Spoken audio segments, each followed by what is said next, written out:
कि तेरा पल पल बीता जाए मुख से जप ले नमः शिवाय।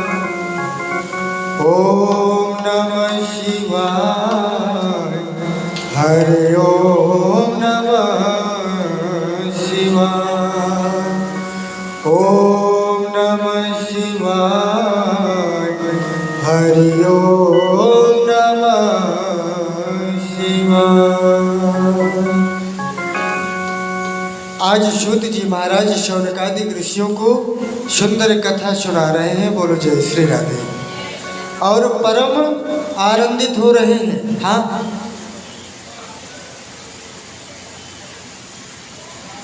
शुद्ध जी महाराज शौनकादि ऋषियों से कहते हैं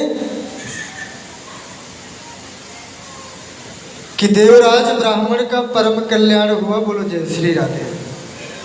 हाँ, महात्म में एक ब्राह्मण की और कथा आती है।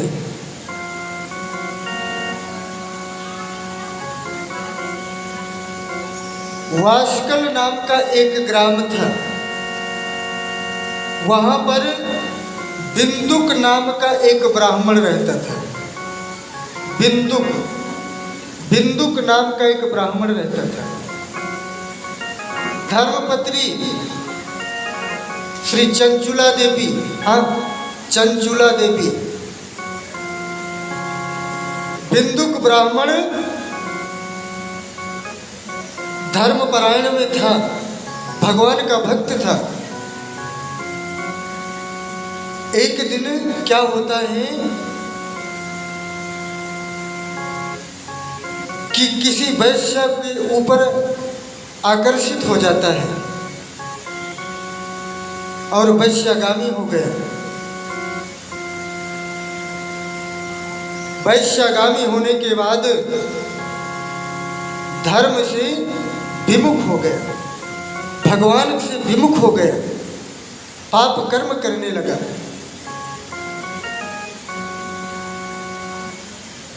समय अनुसार बीतता गया, उसकी मृत्यु हो गई। और एक बहुत बड़ा राक्षस जिसको पिशाच बोलते हैं, उसको पिशाच का शरीर मिला।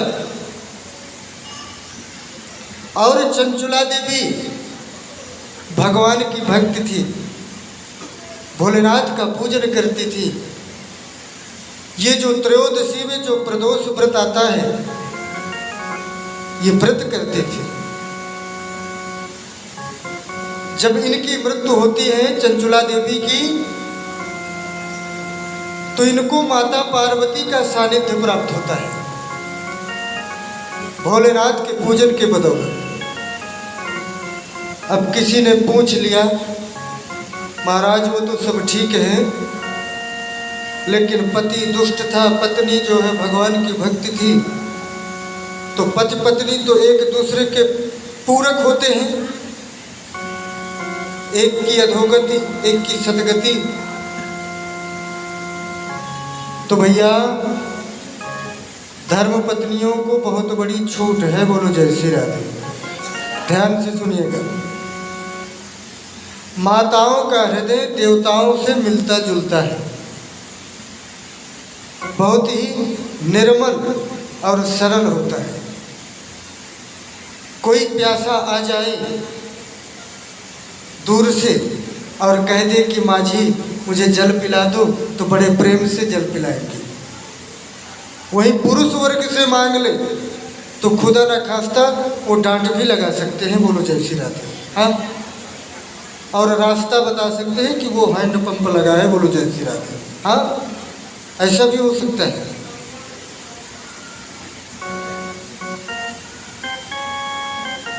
कहते हैं धर्मशास्त्र में आया है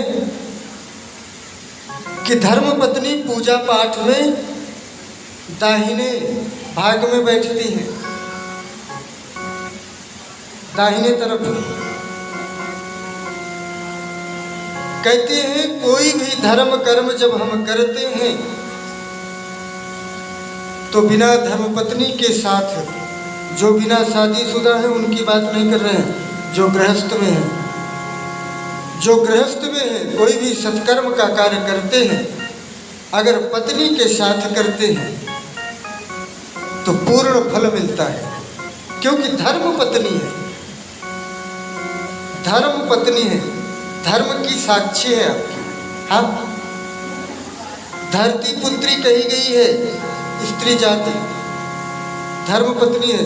वाल्मीकि का वर्णन आता है, वाल्मीकि का नाम था रत्नाकर, बहुत दुष्ट था, लोगों को लूटपाट आदि कार्य करता था।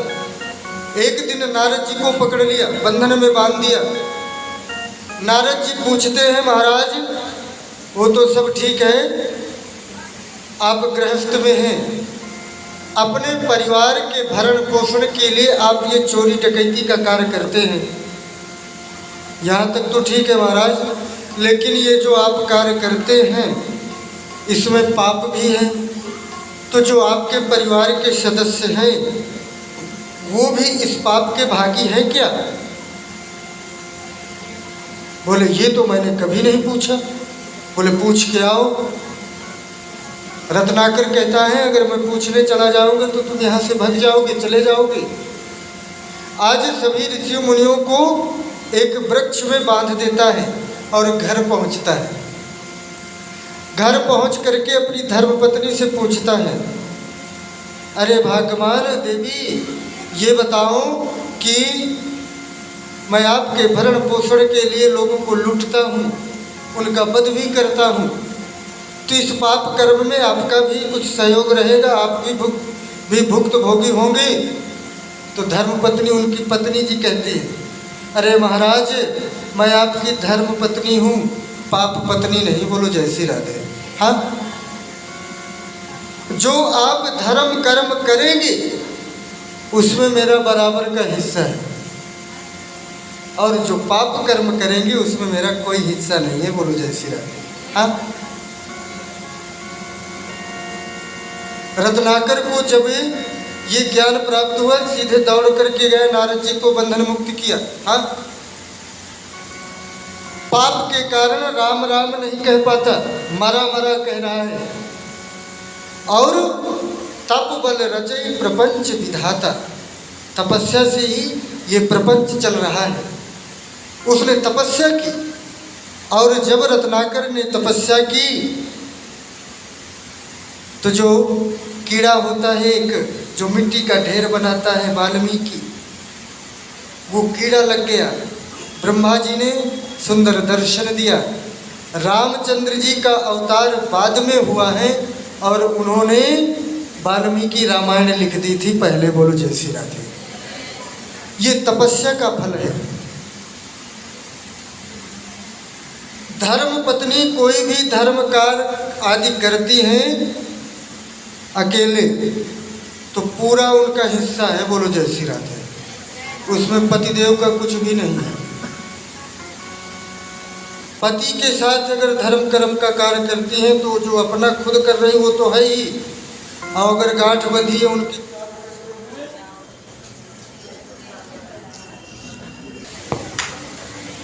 बोलिए शंकर भगवान की जय। अगर गांठ जोड़ करके पूजा पाठ हो रहा है तो 1% पूरा आपा हो गया और आधा उधर से पतिदेव का, तो 1.5 हो गया। बोलो जय श्री राधे। हाँ, पत्नी के धर्म कर्म में पतिदेव का कोई हिस्सा नहीं है, लेकिन पतिदेव अगर कोई धर्म कर्म करते हैं तो उनका हिस्सा है। ये एक बात ये हो गई। दूसरी बात, अगर पतिदेव अगर कोई पाप कर्म करते हैं तो उसमें धर्मपत्नी का हिस्सा नहीं है। बोलो जय श्री राधे। वो उनका अकेले का हिस्सा है।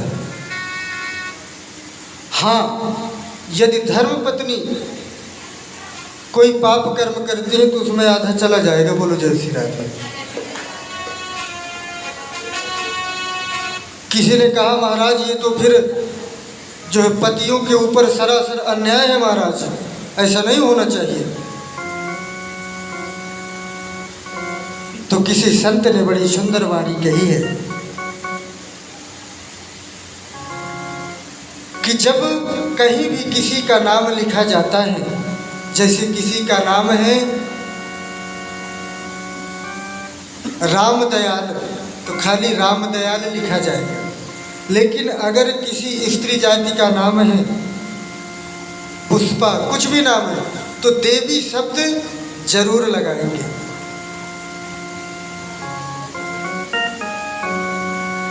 लेकिन पुरुष के नाम में देवता नहीं लगता। बोलो जय श्री राधे।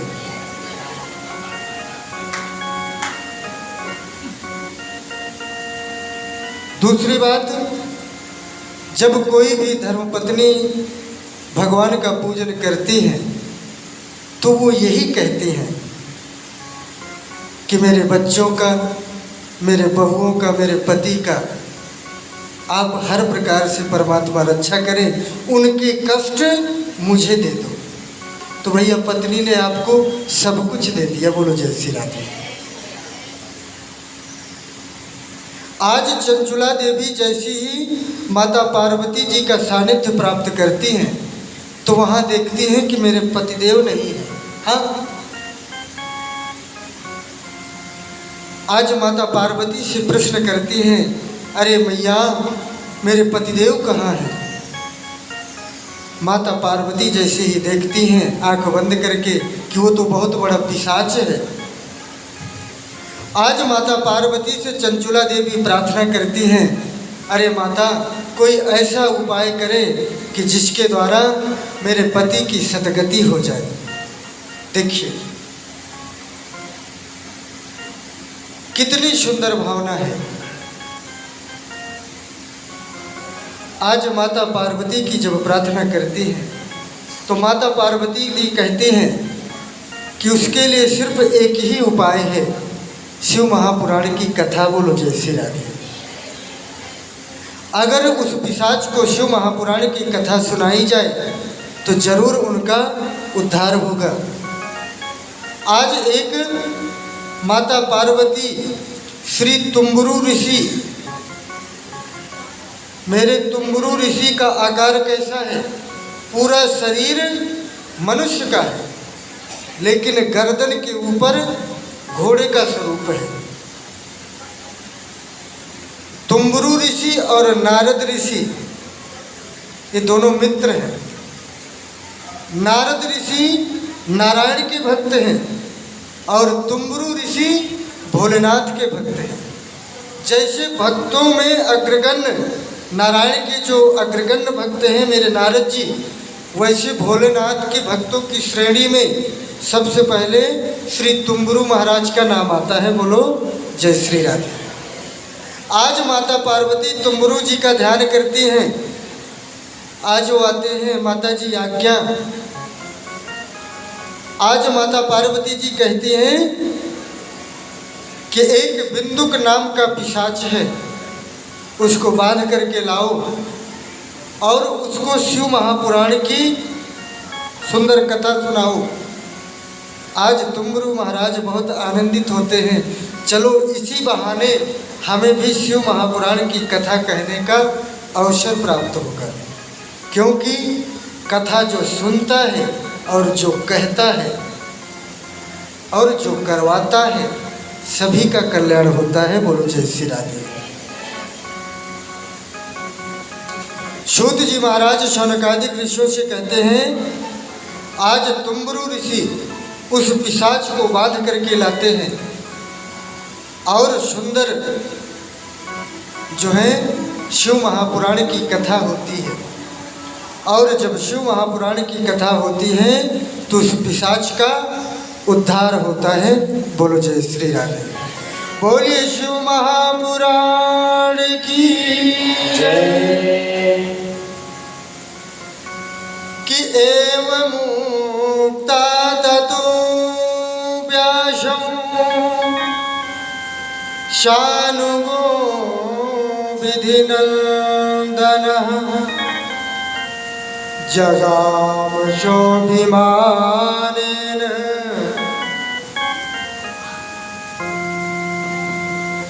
पदं परमो शोभनम्।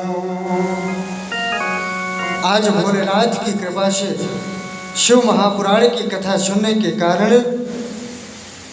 आज बिंदुक ब्राह्मण का पिशाचित्व नष्ट होता है और सुंदर शिवलोक में अपनी धर्म पत्नी श्री चंचुला देवी के साथ सुंदर निवास करता है। बोलो जय श्री राधे।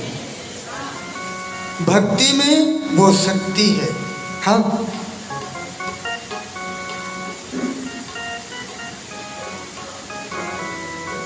जैसे यहाँ पर ये सप्तदिवसीय कथा है तो सभी लोग कोशिश करें कि 7 दिन तक अनवरत कथा श्रवण करें। बोलो जय श्री राधे। यहाँ पर सूत जी महाराज कथा सुनने के कुछ नियम बता रहे हैं। क्या है?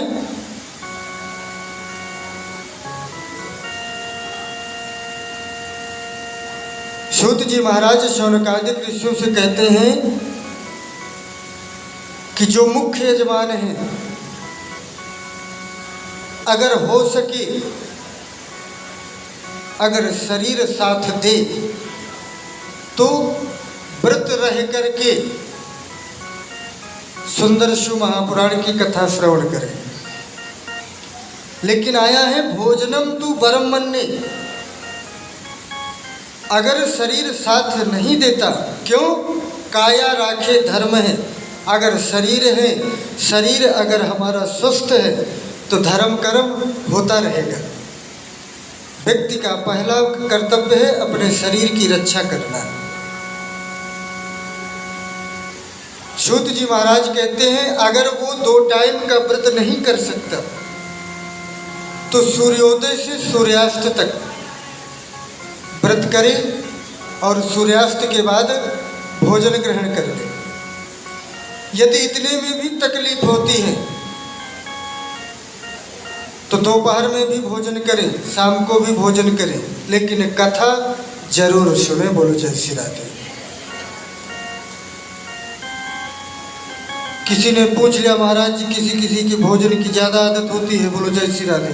हाँ, सवेरे उनको नाश्ता, फिर दोपहर में, फिर 4 बजे, फिर शाम को। हाँ, वो क्या करे महाराज? बोले 4 बार खाते हैं, 5 बार खाएं, लेकिन भोजन इतना करें कि कथा सुनने में व्यवधान ना हो, बार बार आसन ना बदलना पड़े और भोजन ज़्यादा होने पर बार बार जमहाई ना लेना पड़े। हाँ, पेट से उसासी ना आए, क्योंकि 3-4 घंटे बैठना है। भैया भोजन चाहे जितना करो, लेकिन उतना करो कि जितने भोजन में कथा सुनने में किसी प्रकार की बाधा उत्पन्न ना हो। बोलो जय श्री राधे। पहला नियम। दूसरा नियम, जितासनो जितश्वासो जितसंगो जितेंद्रिय। जितासनो, जिसने आसन को जीत लिया। कहते हैं सबसे अच्छा आसन होता है सुखासन, जिस आसन पर हम बैठे हैं। कोई ये पैर उठा करके इस पैर के ऊपर रख लेते हैं, इस पैर के ऊपर इस पैर के ऊपर रख लेते हैं। ये भी ठीक है, कोशिश करें कि सुखासन पे बैठे। लेकिन कहीं कहीं हम देखते हैं कि पहले तो आधे घंटे सुखासन पर रहेंगे, फिर कभी जब थकान हो जाएगी तो व्यास गद्दी की तरफ पैर करके बैठ जाएंगे। भैया अगर बैठना नहीं बनता, बैठने में तकलीफ होती है, तो आप कोई उच्च आसन ले लीजिए।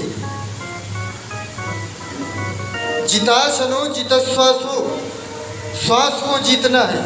यानी जब तक हम कथा में बैठे तो हमारा मन, हमारा सारा ध्यान, हमारा शरीर, सारी इंद्रियां कथा के ही ऊपर रहें और भगवान का भजन होता ही रहे। बोलो जय श्री राधे। जितासनो जितश्वासो, हर श्वास में भोलेनाथ का नाम निकले। हाँ, मन ही मन। 3 प्रकार के जप होते हैं। एक जप होता है कि जैसे कोई व्यक्ति जप करते हैं तो जैसे भौरा गुनगुनाता है ना, वैसे मंत्र को गुनगुना करके जपते रहते हैं। ये निम्न श्रेणी का जप है।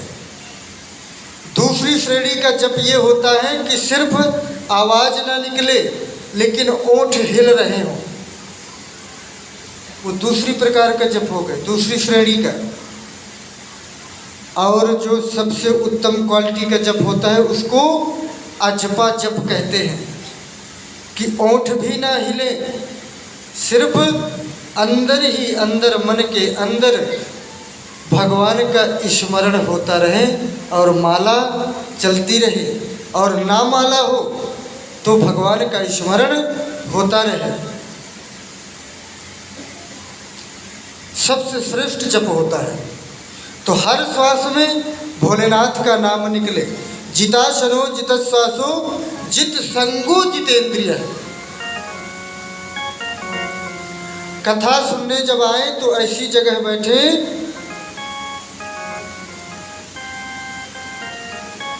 और ऐसे लोगों के बीच में, ऐसे लोगों के बगल में बैठे जो फालतू की वार्तालाप ना करते हो, कथा सुनते हो। बोलो जय श्री राधे। हाँ, जिताशनो जितश्वासो जित संगो जितेंद्रिय। और अपनी इंद्रियों को इधर उधर भटकने ना दे। बोलो जय श्री राधे। ये अगर चार चीजें जीवन पर उतर गई तो समझ लेना चाहिए कि उस व्यक्ति का कल्याण हो गया। बोलो जय श्री राधे। सूत जी महाराज शौनकादिक ऋषियों से कहते हैं,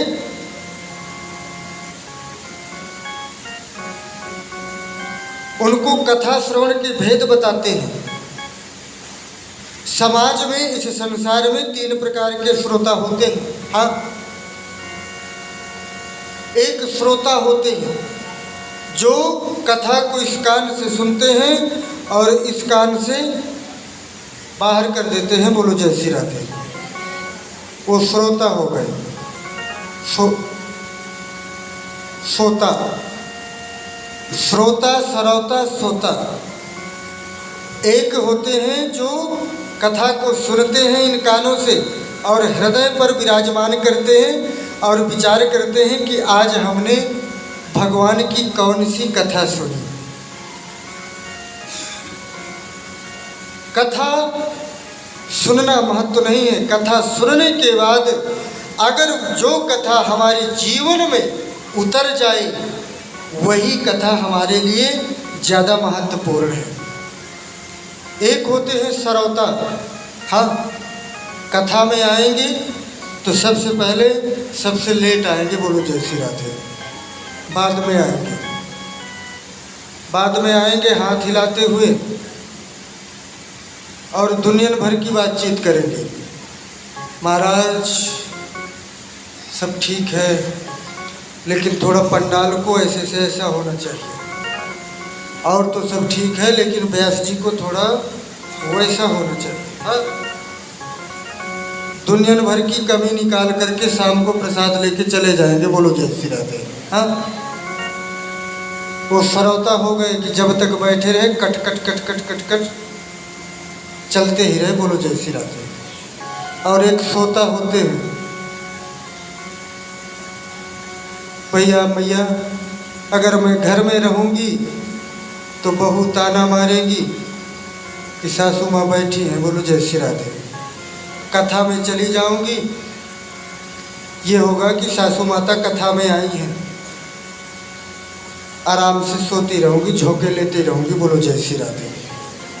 हमें उच्च श्रेणी का श्रोता बनना है, कथा को सुनना है और अपने दिल में उतारना है और उसका अनुमोदन करना है कि आज हमने भगवान की कौन सी कथा सुनी, उस कथा का महत्व क्या है, उस कथा का सार तत्व क्या है कि जिसके द्वारा हमारे जीवन में मंगल ही मंगल हो और हमारा कल्याण हो जाए।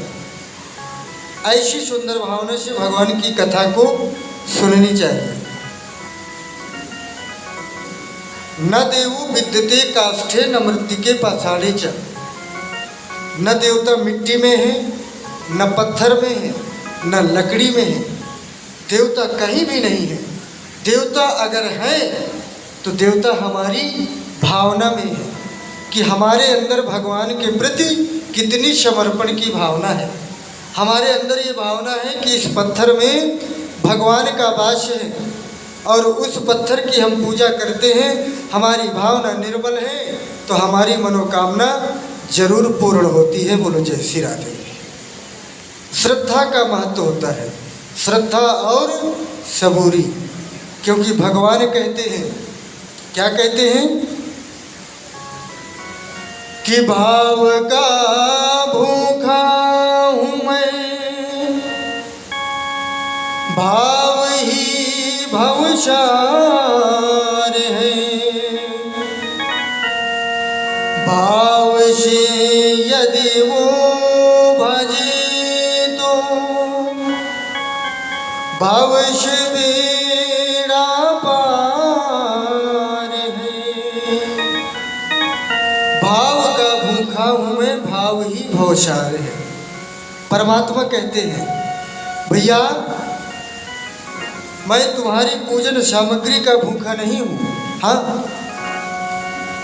किसी भक्त ने कहा भगवान से, अरे प्रभु अगर जल चढ़ाता हूँ तो मछली का जूठा है, पुष्प चढ़ाता हूँ तो भंवरे का जूठा है, दूध चढ़ाता हूँ तो बछड़े का जूठा है, परमात्मा क्या मैं चढ़ाऊँ? तो परमात्मा कहते हैं कि मुझे सांसारिक वस्तु नहीं चाहिए, तुम्हारे अंदर के भाव चाहिए, तुम्हारी भावना चाहिए। तो भगवान कहते हैं भाव का भूखा हूँ मैं, भाव ही भवसार है। भाव से यदि वो भजे तो भव से बेड़ा पार है। और दूसरी पंक्ति में क्या कहते हैं कि भाव बिन सुनता नहीं मैं। भगवान कहते हैं कि अगर भावना नहीं है तुम उसकी टेर, उसकी विनती में सुनता नहीं, क्योंकि भगवान को दिखावा पसंद नहीं है। मोह कपट छल छिद्र न भाव, अभाव से यदि एक फूल भी दे तो मुझे स्वीकार है। और अगर सुंदर भावना से अगर एक पुष्प भी चढ़ाते हैं तो वो मुझे स्वीकार है। तो भगवान की पूजा पाठ में, भगवान की कथा में भावना प्रधान होती है। बोलो जय श्री राधे। तो इसीलिए सभी लोग सुंदर भावना लेकर के घर से आए और सुंदर भावना से भगवान की सुंदर भावना से 7 दिनों तक सुंदर कथा जरूर श्रवण करें। बोलो जय श्री राधे। भगवान की कृपा से सुंदर अवसर प्राप्त मिला है तो इस अवसर का पूर्ण लाभ ले। बोलो जय श्री राधे।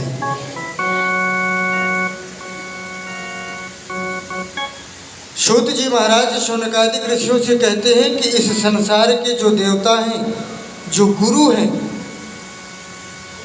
वो भोलेनाथ हैं। जिसने गुरु ना बनाया हो उसके गुरु भोलेनाथ हैं। श्रीमद् भागवत महापुराण में वर्णन आया है कि गोविंद के जब 24 अवतारों की कथा होती है तो उसमें एक दत्तात्रेय जी की कथा आती है, जिन्होंने अपने जीवन में 24 गुरु बनाए थे। बोलो जय श्री राधे। यानी समाज को एक आईना दिखाते हैं, समाज को उपदेश दिया कि हर व्यक्ति अपने जीवन में 24 गुरु बना सकते हैं। बोलो जय श्री राधे। शिव महापुराण में आया है कि शिव महापुराण की कथा गुरु बना करके ही सुननी चाहिए। बोलो जय श्री राधे। रामचरितमानस में तुलसी बाबा कहते हैं कि गुरु बिनु भवनिधि तरय न कोई, जो बिरंच शंकर सम होई। गुरु बिनु भाव निधि तरय न कोई, जो बिरंज शंकर सम होई।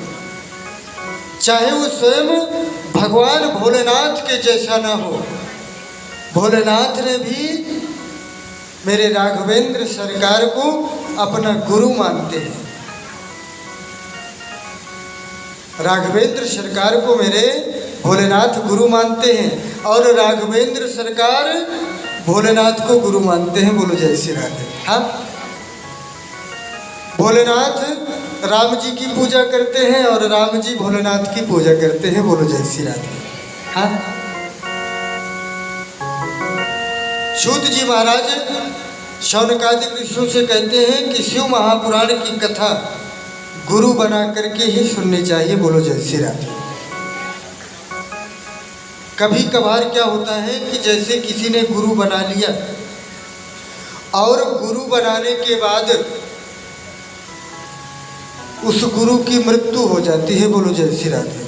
हाँ, बोलते महाराज जी गुरु बनाए थे लेकिन गुरु जी हमारे गोविंद के धाम को चले गए। बोलो जय श्री राधे। 24 गुरु बनाने का अधिकार है हमारे पास, दत्तात्रेय जी महाराज कहते हैं। जहाँ पर शिव महापुराण की कथा होती है, संसार के गुरु तो भोलेनाथ ही हैं। जहाँ पर शिव महापुराण की कथा होती है वहाँ पर 33 कोटि देवी देवताओं का वास होता है। साक्षात तीर्थ स्थान होता है, काशी है, शिवलोक है।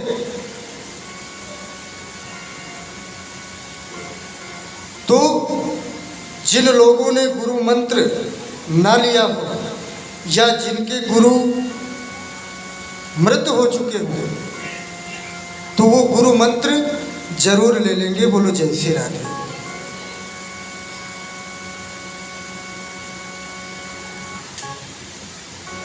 सूत जी महाराज शौनकादिक ऋषियों से कहते हैं, आज सूत जी महाराज शौनकादिक ऋषियों को सुंदर महात्म्य की कथा और गुरु महात्म्य की कथा सुनाई। आज जितने भी शौनकादिक ऋषि हैं बहुत प्रसन्न हुए और परम आनंदित होते हैं। बोलो जय श्री राधे। तो आइए सभी लोग एक सुंदर भजन करते हैं। श्री राधे। बोलिए शंकर भगवान की जय। श्री राधे।